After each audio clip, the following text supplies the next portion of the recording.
Everyone in town knew my husband, Michael, as a saint. Saint Michael of the Misfit Pups, the local newspaper had once called him, and the name stuck. He was the founder and face of Second Chance Sanctuary, a local animal rescue he had built from the ground up. He had a gift, a kind of quiet charisma that made people want to be better.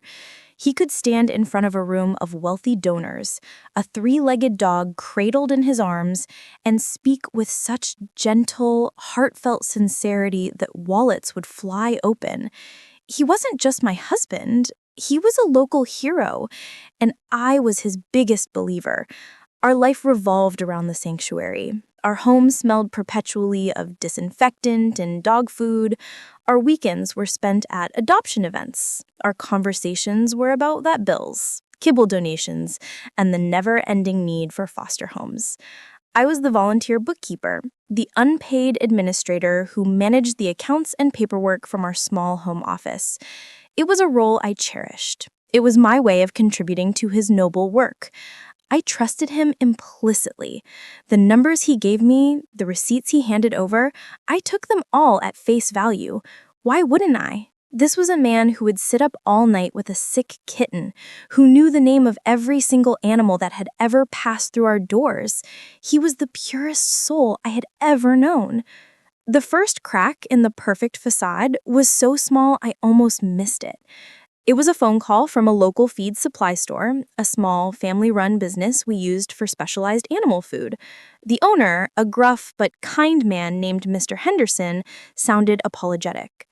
"Ma'am," he said, "I hate to bother you, but the check for last month's invoice bounced." I was mortified. "A bounced check? That's impossible," I said. "I saw the statement. The funds were definitely there." "Well, the bank says otherwise," he replied. I assured him I would sort it out immediately and hung up, my face burning with a mixture of shame and confusion. When Michael came home that evening, I told him about the check. He sighed, running his hand through his hair with a weary gesture he had perfected. "Oh, the bank," he said, shaking his head. "They've been having system glitches all week. I'll go down there tomorrow and sort it out. Don't you worry about a thing." He was so calm, so reassuring, that I believed him. It was just a stupid bank error. But a few days later, another call came.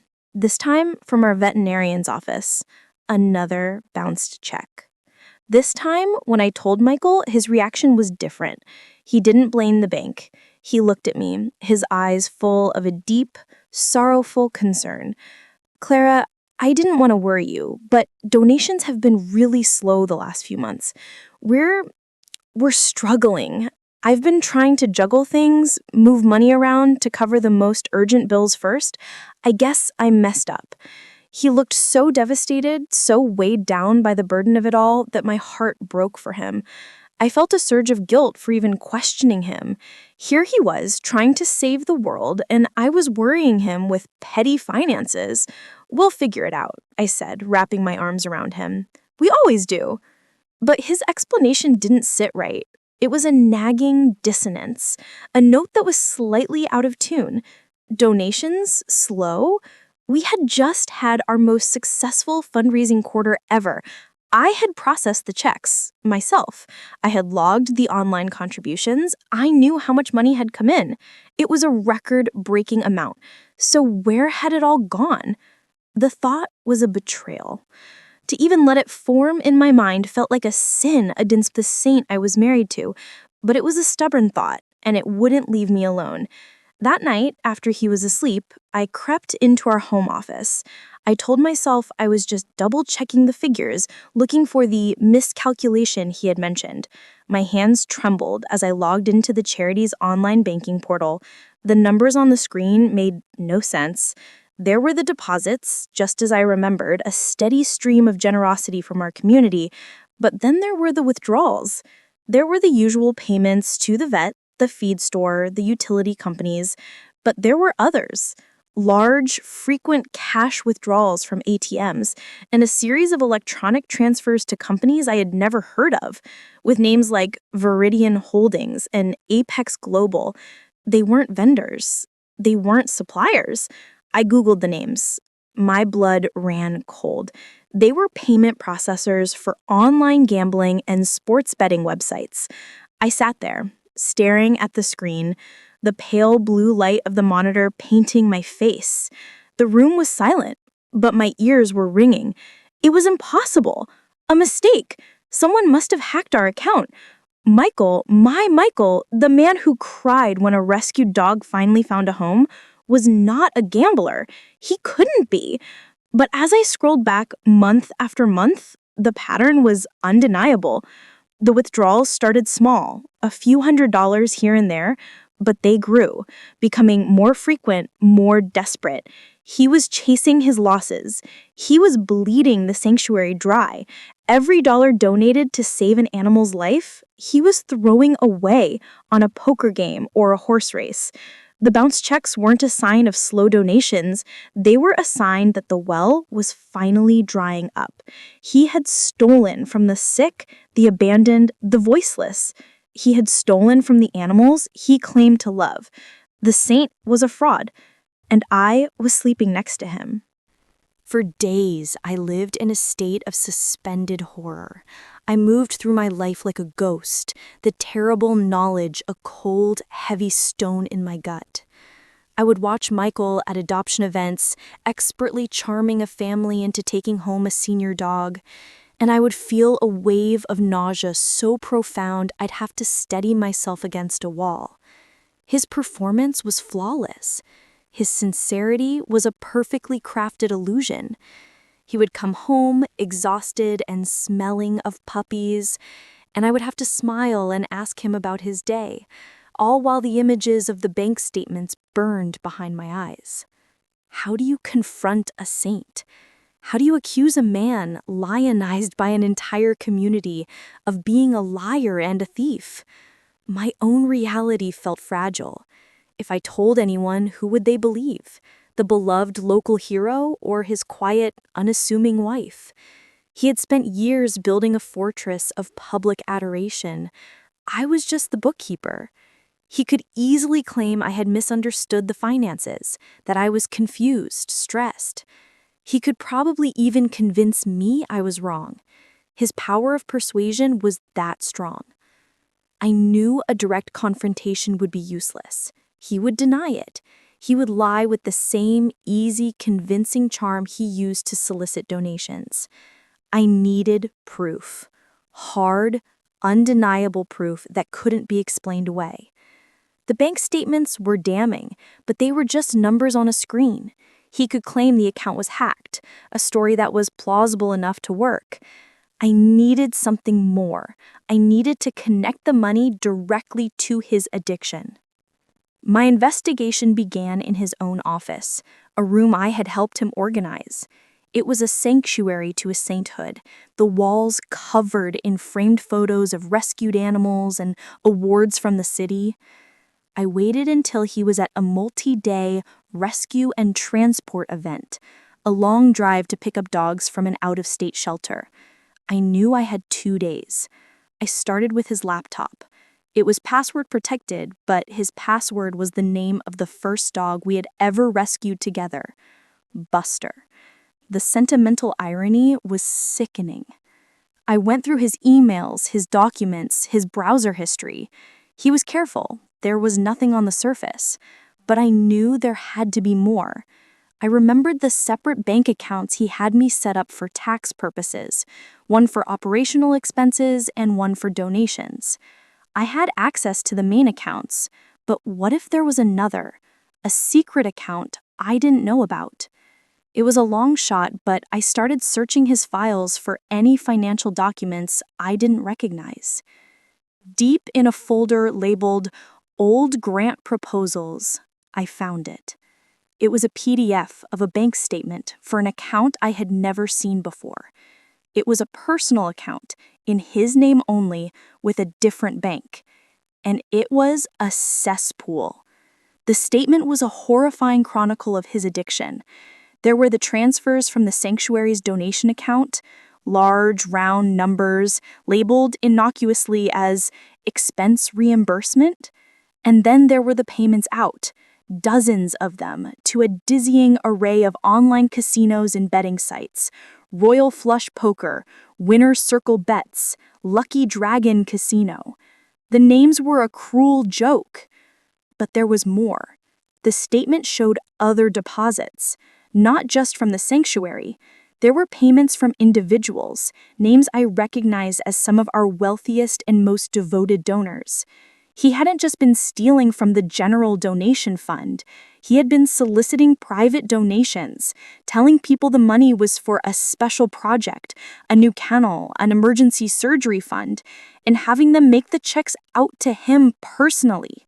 He was running a shadow charity, a secret slush fund for his addiction. I printed every single page, my hands shaking so badly I kept jamming the printer. I had the proof, a direct, undeniable link between the sanctuary's money, the private donations, and his gambling. But what was I going to do with it? My first thought was the police, but the thought of the scandal, the headlines, the damage it would do to the sanctuary's reputation made me hesitate.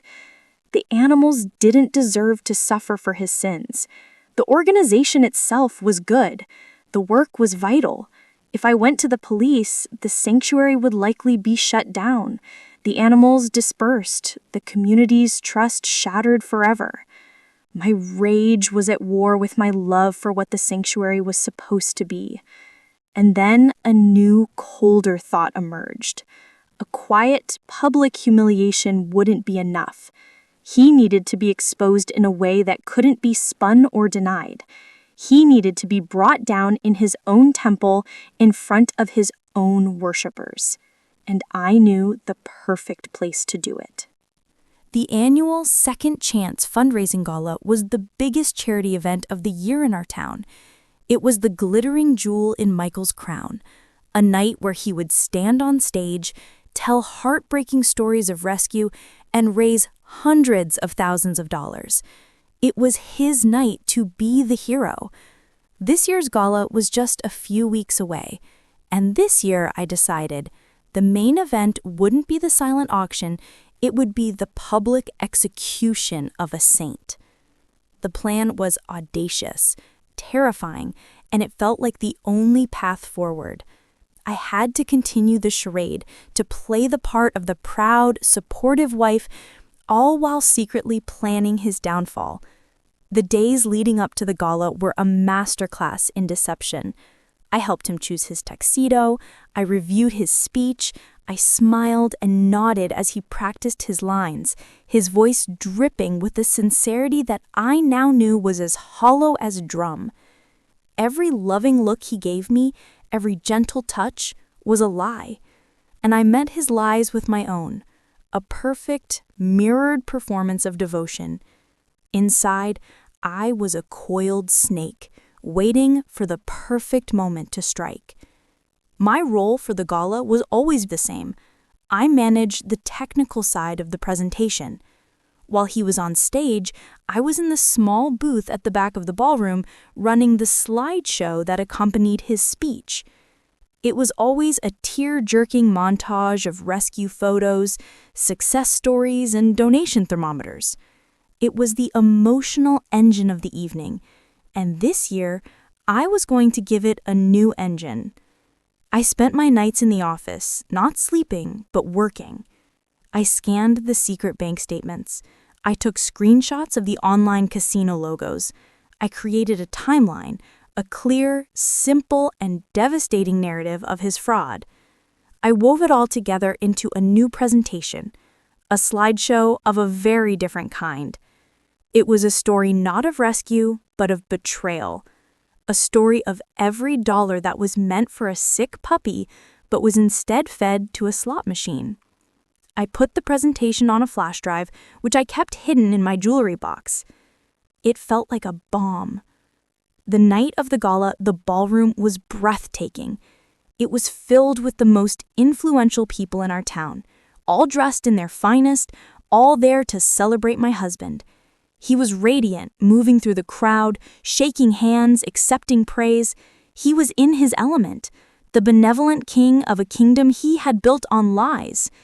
He came over to me, kissed my cheek, and whispered, "You look beautiful tonight. Are you ready for the big show?" "I am," I said, my voice even, my heart a block of ice. "I can't wait." The moment came after dinner. The lights dimmed, a spotlight hid the stage. Michael walked up to the podium to a roar of applause. He looked out at the adoring crowd, his eyes shining. "Thank you," he said, his voice thick with emotion. "You are all heroes." He began his speech, the familiar, heartbreaking stories of dogs left for dead, of cats found starving. In the back of the room, in the darkness of the tech booth, I took a deep breath. I had the official slideshow loaded, ready to go. On the screen behind him, the first picture of a sad-looking puppy appeared, perfectly timed to his words. He was building to his crescendo, the final, emotional plea for donations. "And now," he said, his voice soaring, "I want to show you exactly where your money goes. I want to show you the lives you have saved." That was my cue. In my hand, I held 2 identical flash drives. One held the puppy slideshow, the other held the truth. With a steady hand, I pulled out the first flash drive and inserted the second. I clicked play. For a second, the screen behind him was black. A confused murmur went through the crowd. Michael glanced behind him, a flicker of annoyance on his face. And then the first slide appeared. It wasn't a puppy. It was a bank statement blown up to the size of a movie screen. A transfer from the Second Chance Sanctuary donation account to his personal account. The murmur in the crowd grew louder. The next slide appeared, a list of payments to Royal Flush Poker, then another, Winner's Circle Bets. Michael had turned around completely now. He stood there, frozen, his face a mask of pure, abject horror. He was speechless. I kept clicking. A slide with the logos of all the gambling sites. A slide showing a private check from one of the town's most beloved philanthropists, sitting right in the front row, deposited into Michael's personal account. A final slide showed a simple, devastating timeline, contrasting the dates of large donations with the dates of his largest gambling losses. The story was undeniable, told in the cold, hard language of numbers and logos. The room was silent, a thick, suffocating silence filled with the sound of a single man's world collapsing. He stood on that stage, bathed in the spotlight, no longer a saint, but a common thief exposed and crucified by the light of his own projector. I didn't stay to watch the end. I quietly slipped out of the tech booth, walked through the stunned and silent crowd, and left the ballroom. I didn't need to see the aftermath. I had done what I had to do. I hadn't gone to the police. I had gone to his own jury, the people's trust he had so carefully cultivated and so casually betrayed. I walked out into the cool night air, leaving the wreckage of his life behind me. The saint was dead, and I was the one who had finally buried him. The drive home was silent. The car a small, quiet capsule moving through a city that was about to explode with the news. I didn't feel the catharsis I had expected. I didn't feel victorious. I felt a profound and hollow sadness. I had loved the man on that stage. Or rather, I had loved the idea of him, the beautiful, noble lie he had so masterfully constructed. And that night, I had not only exposed him, I had been forced to mourn the man I thought he was, all over again. By the time I got home, my phone was already vibrating with a furious energy. Texts and missed calls from people who had been at the gala. I ignored them. I knew what they would be. A chaotic mix of shock, outrage, and questions I didn't have the energy to answer. I walked through our house, a place that had once been a symbol of our shared purpose. Now, every framed photo of a rescued dog on the wall felt like a piece of a crime scene. Michael stumbled through the door an hour later. The confident, charismatic man who had left for the gala was gone. In his place was a ghost. His face was pale, his tuxedo was rumpled, and he looked like he had aged a decade. He didn't shout. He didn't rage. He just sank onto the sofa, his head in his hands, and made a sound that was a ragged cross between a sob and a gasp. "How could you?" he whispered, his voice broken. "You destroyed me." "No," I said, my voice cold and devoid of the pity I thought I might feel. "You destroyed yourself. I just turned on the lights." The aftermath was a brutal public spectacle.